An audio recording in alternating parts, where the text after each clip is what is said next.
Costa només li ha fet falta una hora en la seva declaració per confessar i deixar clar que està disposat a tot per rebaixar el seu càstig pel cas Gürtel. D'entrada, que el PP valencià es finançava amb diner negre provinent d'empresaris beneficiats pel partit. Sí, es cierto que el PP se financiaba con dinero negro en los actos de la campaña electoral del 2007. Diner negre per pagar les campanyes electorals del 2007 al 2009 i per a actes amb Rajoy. De la Plaza de Toros con Mariano Rajoy en el año 2007, el presidente Camps solicitaba una serie de complementos, por ejemplo, fuegos artificiales, por ejemplo,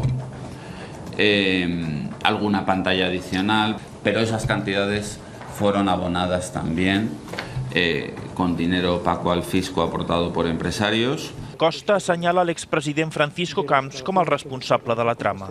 El señor Camps, presidente, y el señor Cotino, miembro del gobierno valenciano, le han encargado tener las relaciones con los empresarios que financian al partido.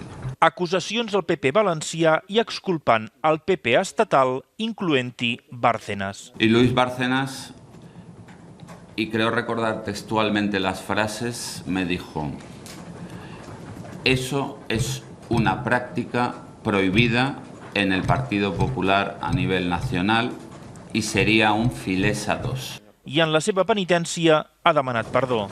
Yo lo supe, no lo impedí y omití mi obligación de denunciarlo, mi arrepentimiento y pedir perdón especialmente a la sociedad española y valenciana. Fins i tot l'ex-número 2 del PP valencià ha aportat a la causa papers no inclosos al sumari. Carles Castellnou, TV3, Madrid.